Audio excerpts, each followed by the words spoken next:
오늘은 요한계시록 2장 18절에서 29절까지 말씀을 가지고 바보가 될지언정 웃음거리는 되지 말라. 우리 제목 한번 따라할까요? 시작.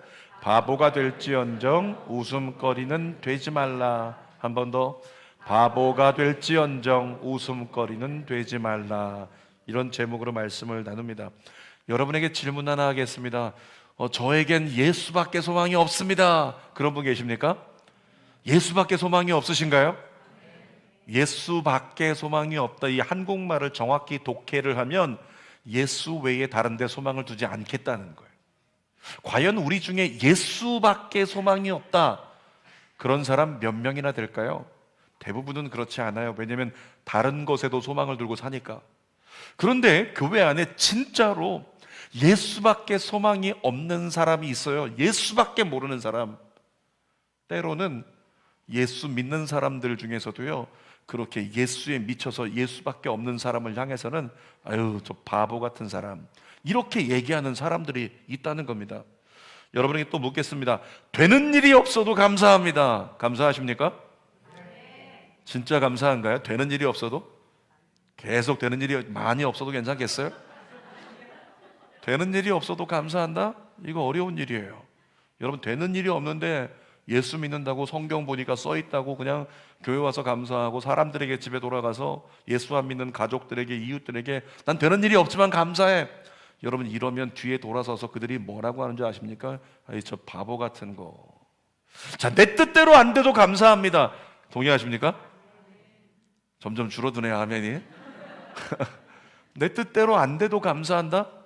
진짜 우리는 어쩌면 성경에 입각해서 범사에 감사라고 하니까 내 뜻대로 안 돼도 감사합니다, 주님, 그렇게 고백할지 모르겠지만 세상은 그런 사람이 있으면 뭐라고 하냐면 아이, 저 바보 같은 거, 자기 뜻대로 안 되는데 뭘 감사하다고 이렇게 우습게 손가락질하고 여긴다는 거죠. 여러분, 우리가 감사할 수 있는 근거가 예수님이 여러분을 사랑하심을 믿기 때문이라면 은혜지만, 세상 기준으로 볼 때는 우리가 은혜라고 여기는 게 바보 같은 거라고요. 세상 상식과는 너무 동떨어진 성경 말씀들이 너무 많아요. 성경에 이렇게 얘기합니다. 원수를 사랑하라. 아니, 옆에 있는 내 배우자도 사랑하지 못하겠는데, 말 안 듣는 내 아이도 사랑하지 못하겠는데 원수를 사랑하라? 원수에게 속옷을 달라면 겉옷까지 내어주라? 오리를 가자면 십리를 가라? 이건 뭐냐면 원수가 1,000만 원만 달라고 하면 2,000만 원 주라? 이런 얘기하고 똑같은 거예요. 여러분, 그렇게 하실 수 있겠습니까? 그러니까 성경의 요구는 우리에게 있어서 상식과는 너무 동떨어져요. 아니, 상식적으로 말하면 나에게 피해를 입히고 상식적으로 말하면 나에게 원수 같은 짓을 한 그 인간은 천벌을 받아야 되고 심판을 받아야 되고 괘씸죄로 혼나야지. 이게 상식이잖아요. 근데 성경은 그 상식과 동떨어진 말씀을 우리에게 전하고 있는데, 그 성경 말씀을 지키겠다고 지고 손해보고 참고 즐기지 못하고 그냥 그렇게 주님만 바라보고 사는 거, 이런 삶은요, 바보 같은 삶일 수 있습니다. 여러분, 그런데 분명히 말씀드립니다. 그런 바보는 괜찮습니다. 따라합시다. 그런 바보는 괜찮다. 아멘입니까? 그런 바보는 괜찮은 거예요. 왜냐하면 그런 바보는 예수님 닮은 바보이기 때문입니다. 그래서 그런 바보는 괜찮은 거예요. 여러분, 바보 중에 가장 대표적인 바보가 누굴까요? 성경에 나와요. 가장 바보 같은 분 누굴까요? 예수 그리스도예요. 예수님이 제자들을 불러가지고 나를 따르라고 하시고 그들에게 기사를 보여주시고 이적을 보여주시고 죽은 자가 살아난 걸 보여주시고 먹을 것이 없을 때 먹을 것을 만들어 먹여주시고 3년 반 동안이나 정말 따를 수 있도록 그들을 인도해 주었지만 어떻게 됐습니까? 제자들은 마지막에 예수님을 다 배신해 버렸어요. 근데 요한복음 13장 1절에 보면 분명히 나옵니다. 예수께서 자기 사람들을 사랑하실 때 세상 끝날까지 사랑하시니라. 그러니까 예수님은 십자가에서 숨이 끊어지는 그 순간에도 다 나를 떠나버린 그 제자들을 향해서도요, 예수님 말씀하시는 거예요. 내가 널 여전히 사랑한다. 그래서 내가 이 십자가를 참으리라. 바보 같은 예수님이잖아요. 정말 바보 같죠. 여전히 우리의 모습을 보세요. 예수 믿고 구원받았다고 하지만 여전히 우리의 모습은 죄를 벗어나지 못하는 인간이란 말이에요. 그는 죄를 벗어나지 못할 인간임을 아실 텐데도 그들을 위해 십자가에 몸짓고 피 흘려 죽으셨다? 이 바보 같은 짓이죠. 세상에서 가장 큰 바보는 바로 예수 그리스도라는 겁니다. 그런데 오늘 제목에 뭐라고요? 제목에 뭐라고 했는지 기억하십니까? 바보가 될지언정 웃음거리는 되지 말라고요. 여러분, 누가 웃음거릴까요? 예수 믿는다고 하면서 속으로는 우상 숭배하는 사람들, 이런 사람들이 웃음거리예요. 그러니까 분명히 교회는 열심히 나와요. 신실한 성도 같지만 돌아서서 세상 속에 들어가 보면 그는 우상을 숭배하고 있어요. 남몰래 점치고 있고, 남몰래 운세 보고 있고, 남몰래 돈을 우상 삼아서 예수님보다 돈을 더 사랑하는 그런 삶을 살아가고 있다. 그는 우상을 섬기는 사람이라는 거죠. 예수님을 믿고 예수님만이 소망이라고 하면서 다른 소망이 많은 사람, 그런 사람은 웃음거리가 될 수 있다는 거죠. 교회 열심히 다니지만 즐기는 건 세상과 다를 바 없는 사람들 얼마나 많습니까? 바로 그런 사람들이 웃음거리가 되는 사람이라는 거예요. 세상이 뭐라고 꼬는 줄 아십니까? 교회는 다닌다라고 하는데 분명히 난 주일날 교회 가야 돼, 아니 나 주일날 계획 안 돼. 근데 살아가는 죄송합니다, 막말을 할게요, 꼬라지를 보면, 일주일 동안 세상 속에 살아가는 걸 보면 예수 안 믿는 사람과 별반 다를 게 없어요. 똑같이 화내고, 똑같이 막말하고, 똑같이 잘못된 행동하고, 불법하고 똑같이 살아가는 그런 모습을 보면요, 세상 사람들이 꼰단 말이죠. 야, 그럴 거면 차라리 교회 나가지 말고 그냥 맘 편히 나처럼 즐기면서 살아, 이렇게 이야기를 한단 말이죠. 여러분, 세상 사람들이 볼 때 교회 안에 박쥐 같은 사람이 많다, 어떤 사람이 교회 안 다니는 수필가가 그렇게 이야기한 적이 있어요. 교회 안에 박쥐가 제일 많다. 무슨 얘기인지 아시죠? 박쥐 뭐예요? 새도 아닌 것이, 쥐도 아닌 것이, 쥐에게 가면 쥐인 척하고 새에게 가면 새인 척하는 거, 그게 박쥐잖아요. 근데 교회 안에 박쥐가 많다고 비아냥거려요, 세상이. 뭐냐면 교회 안에 들어오면 그리스도인이지만, 교회 사람이지만, 교회 밖에 나가면 세상 사람이다, 우리와 다를 게 없다, 그러면서 비아냥거리는 거예요. 박쥐들이 교회 안에 제일 많다고. 한국 남자들은요, 허세가 많습니다. 한국 남자들 막 힘주고 있지만 사실은 별거 없어요. 다 허세. 그리고 한국 남자들이 군대 얘기할 때요, 거의 90은 다 허세예요. 군대에서 나 이랬다 저랬다 뭐 엄청난 거, 내가 대한민국에 무슨 예전 같으면 무슨 통일에 이바지 했다, 뭐 휴전에 이바지 했다, 여러 가지 막 온갖 얘기를 하지만 나중에 보면 다 허세예요. 있어 보이려고 하는 것. 여러분, 허세 부리다가 실체가 드러나면 어떻게 되는 줄 아십니까? 웃음거리가 되는 거예요. 마찬가지입니다. 경건의 모양만 있고 경건의 능력이 없으면 뭔 줄 아세요? 경건의 허세예요. 경건의 모양은 있어요. 막 손들고 찬양하고 손들고 기도하고 뭔가 입술에서는 할렐루야 아멘 이게 나오는 것 같지만 속에는 경건의 능력이 없으면 그것은 영적인 허세라는 거죠. 빛 좋은 개살구 같은 신앙이라고 하는 거예요. 그런 신앙이 뭐라고요? 웃음거리가 된다는 거예요. 안타까운 것은 교회 안에 적지 않은 성도들이 그런 모습으로 신앙생활을 하고 있다는 거죠. 그래서 우리 자신을 좀 돌아볼 수 있는 시간이 됐으면 좋겠어요. 근데 우리가 읽었던 본문에 나오는 두아디라 교회가 그랬어요. 두아디라 교회가 웃음거리가 되는 거예요. 다음 주에 나오는 다른 교회는 정말 바보 같은 교회예요. 근데 두아디라 교회는 웃음거리가 되어버린 교회라고요. 한번 세 가지로 살펴보겠습니다. 첫 번째로 두아디라 교회를 향한 예수님의 메시지를 한번 살펴볼게요. 18절 말씀 한번 읽어볼까요? 시작. 두아디라 교회의 사자에게 편지하라. 그 눈이 불꽃 같고 그 발이 빛난 주석과 같은 하나님의 아들이 이르시되, 여기서 예수님이 스스로를 향해서 그 발이 빛난 주석 같다라고 얘기를 하는데, 빛난 주석을 형상화한다면 이런 겁니다. 반짝반짝 빛나는 놋으로 만든 발이라고 생각하면 돼요. 그러니까 놋과 주석을 갖다가 합쳐가지고 열로 녹여서 합금을 만들었는데, 열을 가하니까 점점 강도가 세지는 거예요. 그래서 그 발로 밟으면 다 부서지는 거예요. 심판의 발을 얘기합니다. 예수님이 그런 발을 가지고 계시다, 심판할 수 있는 모든 걸 밟아버릴 수 있다, 이 얘기하시면서 눈을 얘기하시는데 뭐라고 써 있어요? 그 눈은 불꽃 같고 라고 얘기하고 있습니다. 여러분, 만약에 깜깜한 칠흑같이 깜깜하면 요즘 같으면은 이렇게 후레쉬 비추면 얼마든지 밝게 할 수 있잖아요. 근데 제가 어렸을 때 자랄 때만 해도 집에 후레쉬가 별로 없었어요. 꼭 집집마다 한 가지 있는 거 있죠. 가끔씩 불이 나가니까. 뭐가 있어요? 양초가 있죠. 근데 양초에 딱 불을 붙이고 그 불꽃을 가져가면, 불꽃이 멀리 있으면 그림자 때문에 잘 안 보여요? 근데 불꽃을 가까이 가져가면 다 보여요. 안 보이는 게 다 보이는 거예요. 그러니까 지금 예수님이 스스로 내 눈은 불꽃 같고 이렇게 말씀하시는 건 뭐냐면, 예수님의 눈앞에는 숨길 게 아무것도 없다는 거예요. 예수님이 가까이 가서 바라보면 다 보인다는 거죠. 예수님은 이글거리는 불꽃의 통찰력으로 모든 사람의 속을 꿰뚫어 보신다, 이런 말씀을 하고 있는 거예요.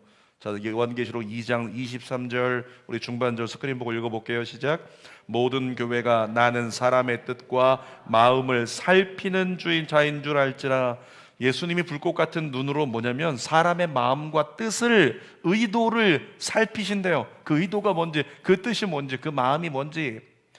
여러분, 겉으로 보기에는 우리 멀쩡해 보이잖아요. 그런데 어떤 사람은 이상하다, 자꾸 발가락이 아파요. 이상하다, 자꾸 무릎이 아프고, 이상하다, 자꾸 옆구리가 아픈 거예요. 진통제 먹어보고 소화제 먹어보고 다 했는데 그래도 아파가지고 병원에 가서 엑스레이 촬영을 했더니 어떻게 나왔냐면 옆구리 늑골에 골절이 나온 거죠. 안 보이던 것이 그렇게 엑스레이 촬영을 하면 보이게 된다. 또 CT를 찍으면, MRI를 찍으면 안 보이던 것이 뼛속까지 훤히 다 드러난다는 거예요. 예수님이 그렇게 우리를 보신다는 거예요. 우리가 숨겨져 있는, 우리가 감추고 있는 그 모든 것이 예수님의 눈에는 다 보인다는 겁니다. 예전에 비슷한 얘기를 제자훈련에 했더니 어떤 분이 그런 얘기 하시더라고요. 그럼 빨리 숨어야 되겠네, 이런 얘기를 하시더라고요. 빨리 숨어야 되겠다. 왜? 내가 부족한 게 많으니까. 이런 얘기하는 거죠. 여러분, 에덴 동산에서 하나님이 아담을 부르셨어요. 아담아, 아담아. 근데 어떻게 했어요? 아담이 숨었어요. 왜 숨었을까요? 부끄러워서. 아담이 부끄러워서 숨은 거예요. 하나님 앞에 벌거벗은 것을 깨달았기 때문에. 이 죄라고 하는 것 때문에 우리는 어떤 습성을 가지고 있냐면, 죄는 우리 안에 들어와서 우리를 숨게 만든다는 거죠. 우리 교회가 지금 기둥이 하나 있는데 기둥 뒤에는 의자가 없어요. 근데 여러분, 교회가 만약에 건축이 됐는데 중간에 기둥이 있다? 교회 성전이 크다 그러면 기둥 뒤에도 좌석을 놔야 되니까 거기 있는 사람들이 예배 편히 드릴 수 있도록 대형 TV가 이렇게 걸리겠죠. 근데 앞에서 예배 드리던 분들이 어느 날 갑자기 안 보여요. 나중에 중간에 보니까 저 기둥 뒤에 이렇게 숨어 있어. 그러면 우리는 속으로 이렇게 얘기할 수 있습니다. 어젯밤에 무슨 일이 있었구나. 예전에 그랬어요. 청년들 중에서 리더들인데 분명히 교사인데도 불구하고 교사로서 부서에 가지도 않고 저 뒤에 앉아서 가만히 예배 왔다가 일찍 먼저 돌아가는 이가 있어서 나중에 수소문해서 알아보니까 그냥 금요일부터 토요일까지 그냥 완전히 세상에 빠져서 그렇게 떡이 되도록 놀아버리니까 창피해서, 부끄러워서 나갈 수 없고 숨게 되더라는 거죠. 사랑하는 여러분, 예수님이 우리를 다 보신다면 어쩌면 우리는 그럴지 몰라요. 빨리 좀 숨어 있어야 되겠다. 예를 들어서 이런 겁니다. 다음 주일날은 12월 둘째 주인데 다음 주일날은 진짜 여기 예수님이 오신다. 예수님이 한 분 한 분의 속을 다 들여다보시고 그대로 다 찝어내신다. 그런 날이 만약에 실제 있다고 생각해 보세요. 어쩌면 다음 주에 여기 절반이 교회 오지 않을지도 모르겠어요. 나 아픕니다, 열이 나요, 온라인 예배 드릴게요. 그럴지도 몰라요. 사랑하는 여러분, 기억하십시오. 예수님 앞에서는 결코 숨을 필요가 없습니다. 왜냐하면 예수님의 눈은 우리의 마음에 숨겨진 의도와 숨겨진 뜻, 숨겨진 어떤 마음, 거짓, 세상의 것들, 이것을 다 찾아내시지만, 불의를 찾아내시지만 심판에 앞서서 우리를 돕기 위해서 찾아내시는 거예요.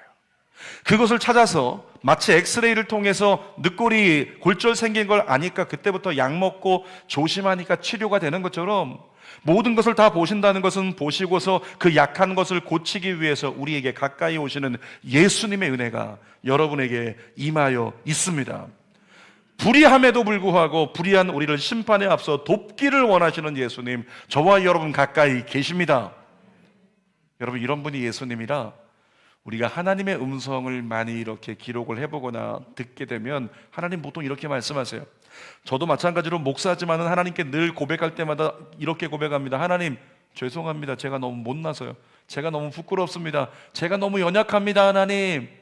그리고 제가 하나님께 이렇게 말씀을 드리면 하나님 꼭 뭐라 그러시냐면, 성현아, 안다. 주님은 이미 다 아신다는 거예요. 성현아, 안다. 괜찮다. 내가 너를 변화시키리라. 내가 너를 성장하게 하리라. 그리고 마지막엔 꼭 말씀하세요. 내가 널 그럼에도 불구하고 사랑한다. 아멘. 자기 자신에게 얘기해 주세요. 그럼에도 불구하고 나를 사랑하신다. 아멘입니까? 그럼에도 불구하고 주님은 네가 나 배반할 거 내가 몰랐겠니? 네가 일주일을 그렇게 살아갈 건 내가 몰랐겠니? 네가 그렇게 망가지고 네가 헛짓거리하고 그렇게 살아가는 거, 세상의 웃음거리가 되고 살아가는 거 내가 몰랐겠니? 알지만 내가 너를 변화시킬 것이기 때문에 나는 너를 정죄하지 않는다. 내가 여전히 너를 사랑한다. 예수님의 마음이 그거라는 거예요. 그러므로 가감없이 예수님 앞에 있는 모습 그대로 나아가세요. 주님, 제가 부족하니까 불쌍히 여겨주시고 오늘도 은혜를 주세요. 그것이 우리에게는 최선이고 가장 합당한 모습일 줄 믿습니다. 자, 19절 말씀도 예수님 뭐라고 하시는지 한번 읽어볼까요? 19절 시작. 내가 내 사업과 사랑과 믿음과 섬김과 인내를 아노니. 잠깐만요. 지금 좋은 거 다 열거했죠. 이 사업이라고 하는 건 재정적으로 헌신했다는 거예요. 자, 네가 재정적으로 헌신하는 거, 사랑하는 거, 믿음, 섬김, 인내, 너 이런 걸로 네가 섬기는 거 내가 안다. 근데 뭘 아신다고 말씀하세요? 그 다음에 내 나중 행위가 처음 것보다 많도다. 여러분, 이 말은 엄청난 찬사예요. 네가 주를 위해서 교회에서 열심히 헌신하는 거, 하나님 나라를 위해 열심히 헌신하는 게 작년보다 올해가 더하고 앞으로 갈수록 점점 더 헌신하게 되는 거, 더 많이 헌신하게 되는 거, 그래서 사람들이 너를 보면 존경한다고 얘기하고 대단하다고 얘기하는 거 내가 안다. 두아디라 교회 너의 행위를 안다. 겉에 드러나는 모습을 안다. 이렇게 말씀하고 있는 거죠. 여러분, 두아디라 교회는 처음보다 더 열심히 교회를 위해 헌신했습니다. 사람들에게도 칭찬을 많이 받았어요. 교회 우리들 중에도 그런 사람 있지 않습니까? 야, 저분은 말이야 세상에 옛날보다 지금 더 많이 헌신하네. 옛날에도 열심히 했는데 나중에 보니까 지금도 더 열심히 헌신하네. 여러분이 그런 성도가 되시길 축복합니다. 왜 아멘이 없어요? 아멘이라도 해야 조금이라도 따라갈 거 아니에요. 이전보다 내년이 더 열심히 헌신하는 여러분 되길 축복합니다. 그런데 문제는 뭐냐면 그랬을 때 사람들은요, 야, 대단하십니다, 대단하십니다, 이때 조심해야 돼요. 우리는 나 목사가 됐으니까 목사님 존경합니다. 그러면 목사가 완전히 다 성스러운 자가 된 것처럼 착각할 때가 있어요. 장로님 대단하십니다. 장로님, 권사님 대단하세요. 안수사님 대단하십니다. 셀리더님 대단하십니다. 어떻게 그렇게 열심히 하세요? 이러면 우리는 자만하게 된다는 거죠.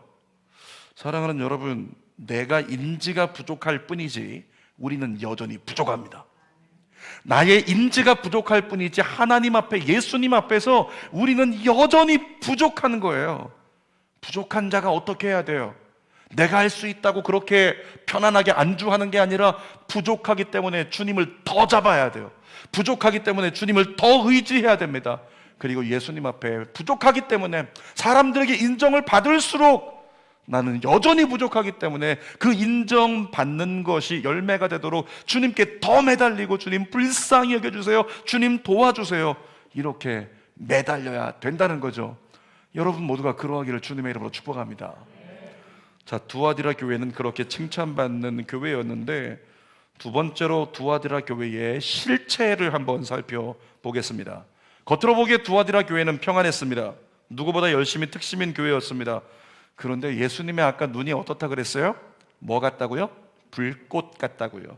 예수님의 불꽃 같은 눈에는, 두아디라 교회는 겉으로 보기엔 멀쩡하고 형통하고 점점 행위가 커가는 것 같은데, 예수님의 불꽃 같은 눈에는 이미 심각하게 병들어 있는 두아디라 교회의 실체가 보였다는 거죠.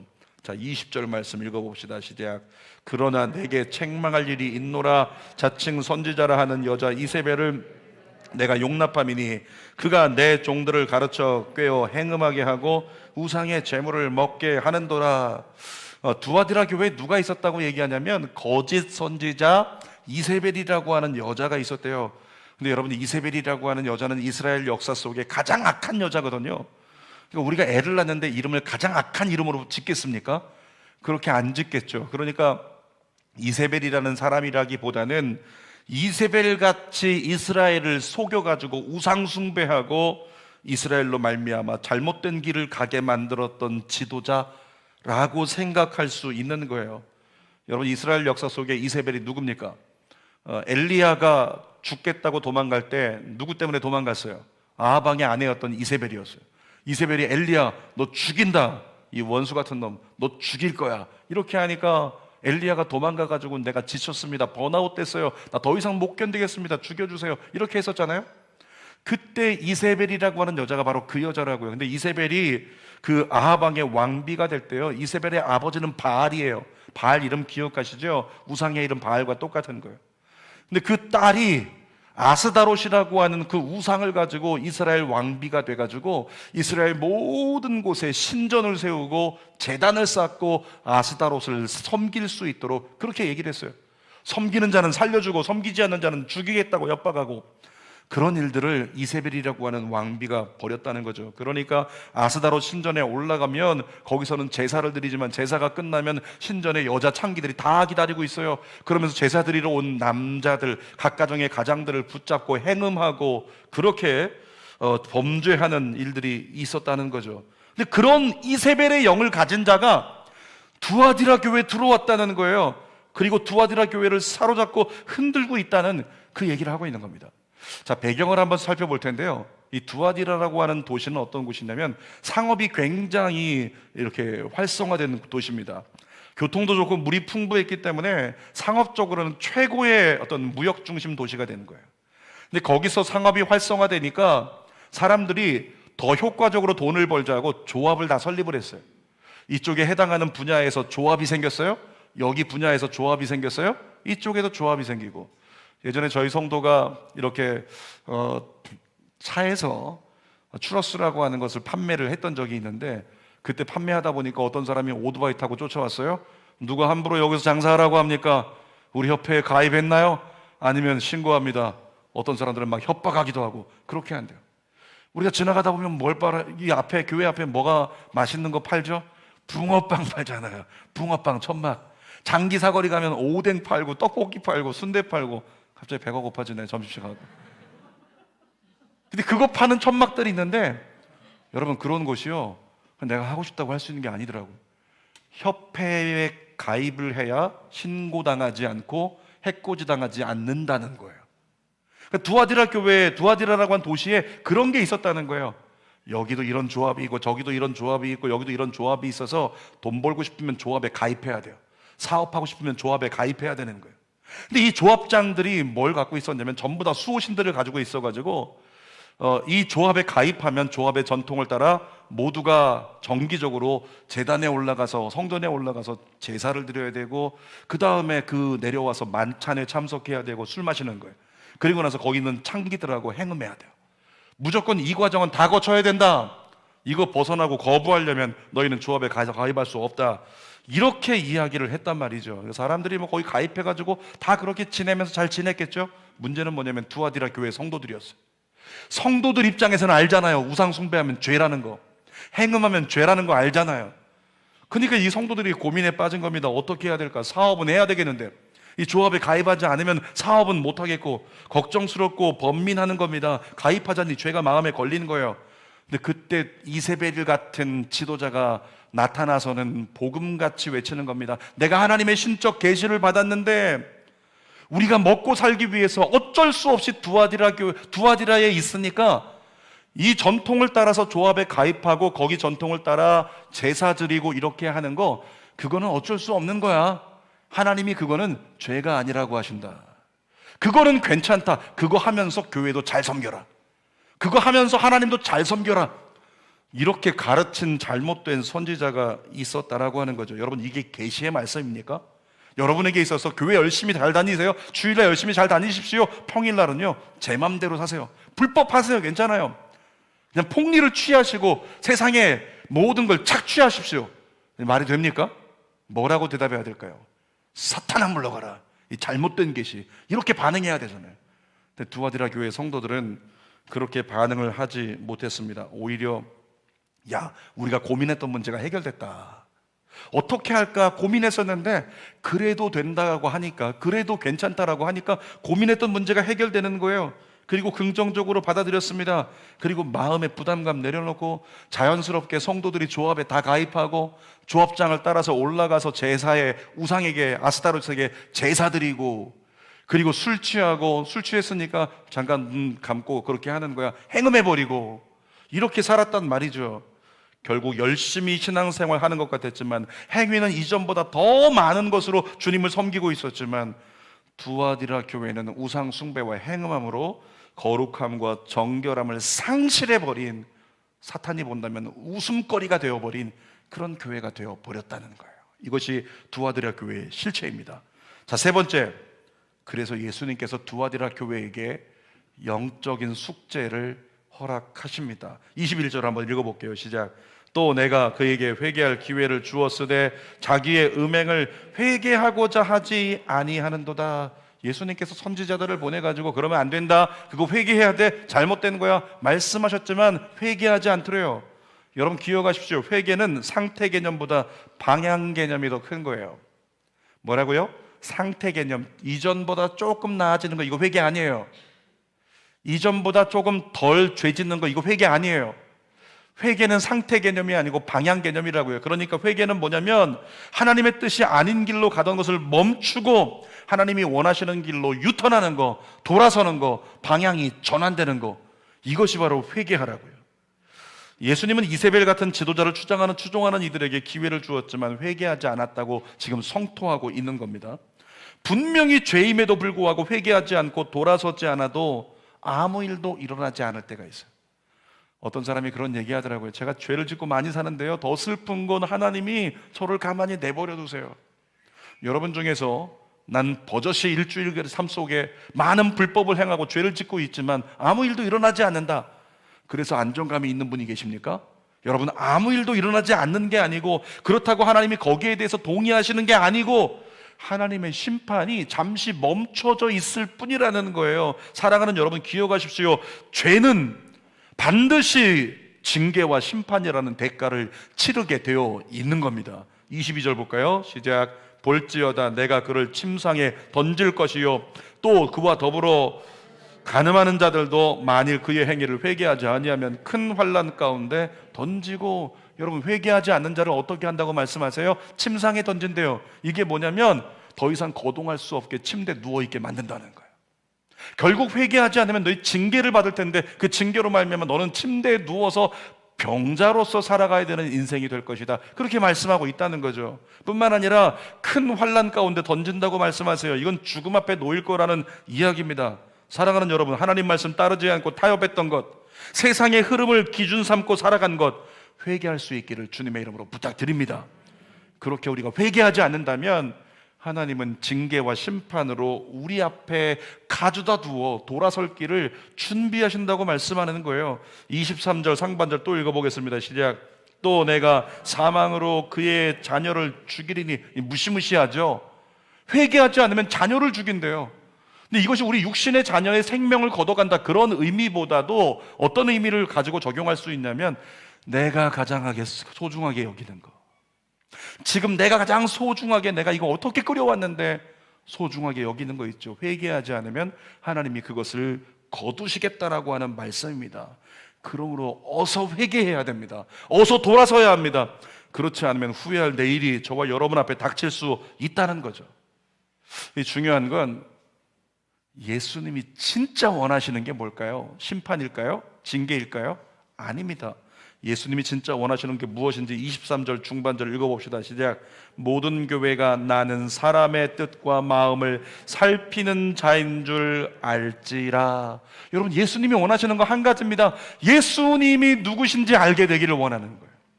예수님이 누구신지, 네가 회개할 때 어떤 죄를 지었든지 네가 회개하기만 하면 모든 죄를 사해 주시고 십자가의 피로 씻어주시고 다시 안아주시고, 괜찮아, 여전히 너 사랑한다, 다시 시작할 수 있어, 내가 너를 도우리라, 내가 너의 구원자다, 이걸 알려주고 싶은 거예요, 예수님은. 그래서 때로는 예수님은 우리의 죄를 밝히 드러내시고 거기에 대해서 징계와 심판이 있다는 경고를 외치고 계신다는 거죠. 24절도 한번 읽어보겠습니다. 시작. 두아디라에 남아있어 이 교훈을 받지 아니하고 소위 사탄의 깊은 것을 알지 못하는 너희에게 말하노니 다른 점으로 너희에게 지울 것은 없노라. 여러분 지금 24절에 이건 뭐냐면 두아디라에 남아있는 어떤 사람들이 있대요. 이세벨의 교훈을 따르지 않는 사람들, 웃음거리가 되지 않고 세상에 바보 같다고 손가락질하지만 끝까지 믿음을 지켜내는 사람들, 끝까지 신앙을 지켜내는 사람들, 조합에 가입하지 못해서 돈은 못 벌고 점점 힘들어지고 가난해지고 외로워지고 외톨이가 되고 점점 코너로 밀려가고 있지만 끝까지 예수님 붙드는 사람들, 그런 사람들이 있다고 말씀하시는 거예요. 그들에게 25절에 이렇게 말씀합니다. 시작. 다만 너희에게 있는 것을 내가 올 때까지 굳게 잡으라. 타협하지 말고 지금까지 믿음 굳게 지킨 거 잘 지켜라. 바보 같다고 손가락질 당해도 그 믿음 잘 지켜라. 이렇게 말씀하시는 거예요. 그렇게 말씀하시면 우리에게 무언가를 주시겠다는 말씀이에요. 여러분, 사회라는 공동체 속에서 대부분의 그리스도인들은 이득을 얻기 위해서 적당히 타협하고 살아갑니다. 반면에 지금도 온전한 신앙을 지키느라 손해보고 외롭고 많이 누리지 못하는 그리스도인들도 많다는 겁니다. 세상 기준에서 볼 때 그렇게 주님밖에 없다고 타협하지 않고 살아가는 그리스도인은요, 바보 같은 사람이에요. 저렇게 바보같이 저렇게 고리타분하게 융통성 없이 이렇게 얘기한단 말이죠. 그런데 예수님께서는 뭐라고 하실까요? 26절에 답이 나와 있습니다. 한번 읽어보겠습니다. 시작. 이기는 자와 끝까지 내일을 지키는 그에게 만국을 다스리는 권세를 주리니. 너희가 만약에 바보 같다고 손가락질 당해도 끝까지 주님만 바라보고 말씀을 지키는 삶을 살아간다면 너에게는 이기는 자로서 권세를 주시는데, 다스리는 권세를 주신대요. 세상에서 권세를 얘기하는 게 아니에요. 하나님 나라에서 다스리는 온전한 권세를 주신다고 말씀하시는 겁니다. 그리고 가장 중요한 28절은 저와 여러분들이 암송까지 했으면 좋겠는데 28절 한번 읽어보겠습니다. 시작. 내가 또 그에게 새벽별을 주리라. 한 번 더. 내가 그에게 새벽별을 주리라. 뭘 주신다고요? 새벽별을 주신대요. 여러분, 새벽별 뭘 얘기할까요? 밤에 이렇게 들에 나가서 하늘을 보신 분 계시죠? 은하수가 펼쳐지고 빛이 없으면 별들이 많이 보여요. 근데 동이 터오기 시작하면 어떻게 됩니까? 별들이 점점 사라지기 시작해요. 근데 별들이 사라지고 동이 다 터온 것 같은데, 다 튼 것 같은데 저쪽 하늘에 반짝반짝 밝게 빛나는 한 별이 있어요. 그 별이 뭐냐면 새벽별이에요. 새벽이 되면 비추는 별, 새벽이 되면 빛나는 별. 그 별이 누구를 상징하냐면 예수 그리스도를 상징하는 거예요. 그 별을 보면 농부들은 압니다. 아, 이제 밤이 다 지나갔구나. 새벽이 왔구나. 시계가 없어도 알아요. 새벽별을 보면 새벽이 왔구나. 이제 밝은 날이 오는구나. 새날이 오는구나. 안다는 거죠. 여러분, 지금 이기는 자에게는 새벽별을 주신다는 이 말씀은 그동안 너희를 힘들게 했고 아프게 했고 죄로 말미암아 묶었던 심판과 저주의 어둠의 날은 끝나고 너희에게 광명한 빛의 은혜의 구원의 새날이 오리라. 그 약속의 표징이 바로 새벽별을 주시겠다는 예수님의 약속의 말씀이라고 하는 거죠. 설교 결론입니다. 오늘 제목이 뭐였죠? 제목만이라도 새겼으면 좋겠어요. 뭐라고요? 바보가 될지언정 웃음거리는 되지 말라. 우리는 어쩔 수 없이 세상에 속해서 살아갑니다. 근데 세상에 살다 보니까 조금만 제대로 신앙생활 하려고 하면 세상 사람들은 우리를 바보 취급해요. 뭘 그리 바보같이 고리타분하게 사냐? 다들 나름대로 타협하며 살다. 뭘 그렇게 목사라고? 목사도 타협한다. 장로도 타협한다. 권사 안수집사도 타협한다. 셀리더도 타협하고 많은 사람들이 타협하며 살더라. 뭘 그렇게 너만 신앙 지키겠다고 그렇게 사는가? 세상 사람들은 그렇게 이야기할 수 있다는 거죠. 그래서 적지 않은 성도들이 세상 가치를 우상 삼아 살고 죄와 타협하면서 육적인 즐거움을 위해서 마치 행음하듯이 살아가는 성도들이 교회 안에 얼마나 많냐고요. 여러분, 그 모습을 바라보는 사탄의 표정이 어떨까요? 사탄은요, 썩소를 지으며 비웃을 거예요. 그리스도인이라고 하는 모습을 가지고 열심히 주님을 따라간다고 하지만 세상 속에 여전히 똑같은 모습으로 타협하면서 우상 만들어 섬기면서 돈을 우상 삼고 능력을 우상 삼고 자녀를 우상 삼고 살아가는 많은 사람들에 대해서 사탄은 비웃을 거라고요. 오늘 저와 여러분이 세상에 흘러가는 대로 타협하거나 거룩한 고집을 버릴 때 사탄은 더러운 눈빛으로 비웃을 겁니다. 여러분, 예수님이 사탄에게 비웃음 당하고 세상에서 웃음거리가 되게 하려고 우리를 구원하셨나요? 그거 아니잖아요. 오늘 이 시간 예수님께서 여러분에게 부탁하십니다. 마지막 한 달을 살아갈 우리에게 부탁하세요. 사랑하는 내 아들아, 사랑하는 내 딸들아, 바보가 될지언정 웃음거리는 되지 말라. 기도하겠습니다.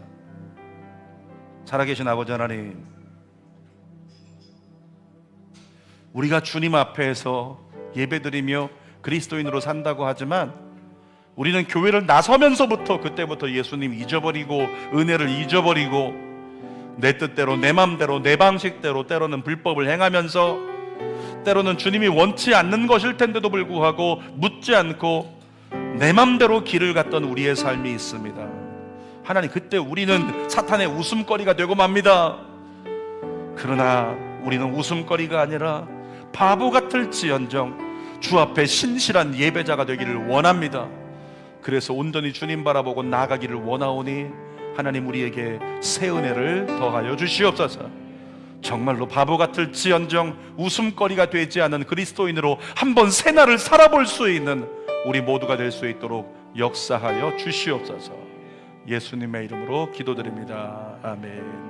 이 시간 우리 말씀을 생각하면서 다 같이 우리 주여 한번 부르고, 하나님, 정말 제가 정말 그렇게 살아가기를 원합니다. 부끄럽습니다. 하나님, 회개합니다. 저를 씻어주시고 용서해 주시고 긍휼히 여겨주시고 정말로 예수 붙잡고 복음 붙잡고 타협하지 않는 믿음의 굳건한 거룩의 고집을 가지고 살아갈 수 있도록 도와달라고 우리 통성으로 주여 한번 부르고 기도합시다.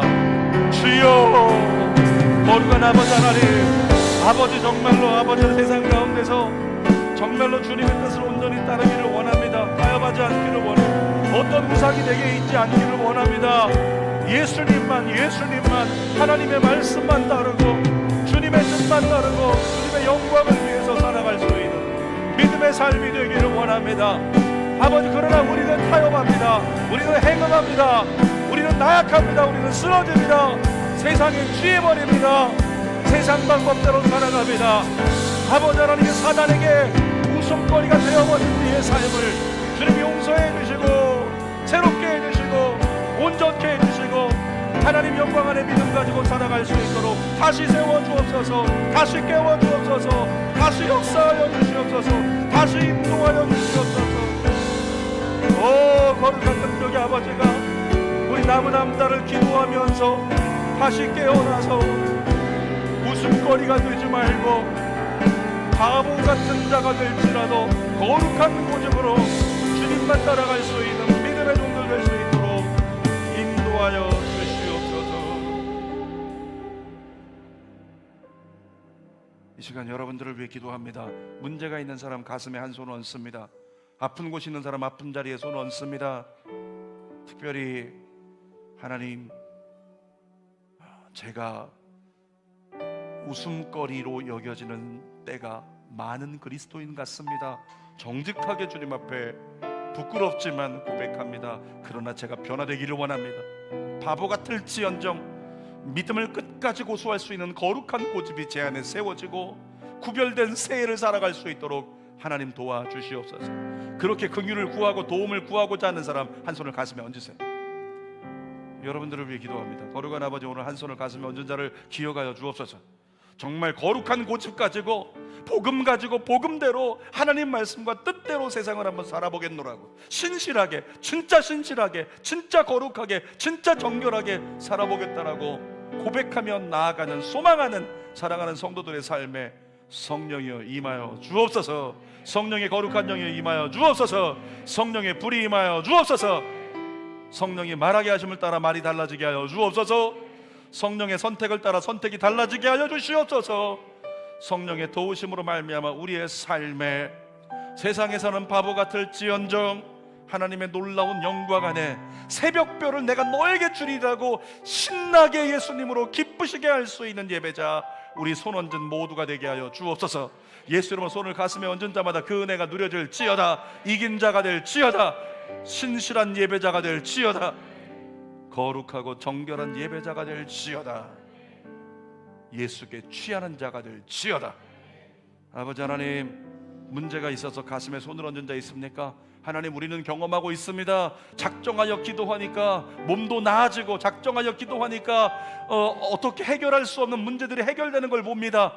문제 있어, 기도해. 기도하면 돼. 살아계신 아버지 하나님, 문제 있는 사람 작정해서 기도하게 하여 주옵소서. 문제가 있는데, 어려움이 생겼는데 깨어 기도하지 않고 교회 나와 기도하지 않으면 어떻게 달라지겠습니까? 어떻게 구원이 있겠습니까? 성전에 나와 엎드려 기도하고 하나님 앞에 작정해 기도할 때 문제가 해결됨을 경험하게 하여 주시옵소서. 모든 가정과 사업과 재정의 문제가 해결될지어다. 자녀들의 앞길의 문제가 해결될지어다. 우리의 관계의 문제가 해결될지어다. 법적인 문제가 해결될지어다. 부채의 문제가 해결될지어다. 아버지 하나님, 우리를 돌봐주셔서 주님이, 아버지 하나님이 긍휼히 여기심으로 말미암아 우리의 삶이 간증의 삶이 될 수 있도록 인도하여 주시옵소서. 육신에 약한 자가 있습니다. 예수의 보혈의 피를 뿌리고 바릅니다. 아버지, 명치 부근에 통증이 있어서 계속 어려움이 있는 사람이 있으면 하나님, 그 사람의 그 통증의 근거를 치료하여 주시옵소서. 나사렛 예수 이름으로 모든 신장이 나음을 입을지어다. 심장이 나음을 입을지어다. 예수 이름으로 간이 나음을 입을지어다. 예수 이름으로 모든 장기가 나음을 입을지어다. 예수 이름으로 머리부터 발끝까지 모든 관절이 나음을 입을지어다. 걷고 뛰는데 문제가 없을지어다. 무릎이 치료받을지어다. 없어졌다는 연골이 재생될지어다. 살아계신 하나님, 창조의 역사로 우리의 머릿속에 창조의 능력을 행하여 주옵소서. 기억력이 새로워질지어다. 눈 시력이 급격하게 나빠진 사람이 좋아질지어다. 나사렛 예수 이름으로 새로운 건강 회복의 역사가 우리에게 임할지어다. 마음의 두려움과 염려가 사라질지어다. 조울증과 우울증과 모든 정신적인 약함이 치료받을지어다. 살아계신 아버지 하나님, 우리에게 새 일을 행하시는 하나님이신 줄 믿고 예수님을 부르는 자에게 예수님이 누구시며 어떻게 놀라운 영광을 허락하시는 줄을 알게 되기를 원하신다는 걸 깨닫고, 말씀으로 주님 더 가까이 하고 기도로 주님 더 가까이 하며 12월 동안 잘 준비하여 2023년은 우리의 인생의 신앙의 전성기가 될 수 있도록 인도하여 주시옵소서. 바보 같을지언정 웃음거리가 되지 않는 인생 살기를 간절히 원하올 때 예수님의 이름으로 기도드립니다. 아멘.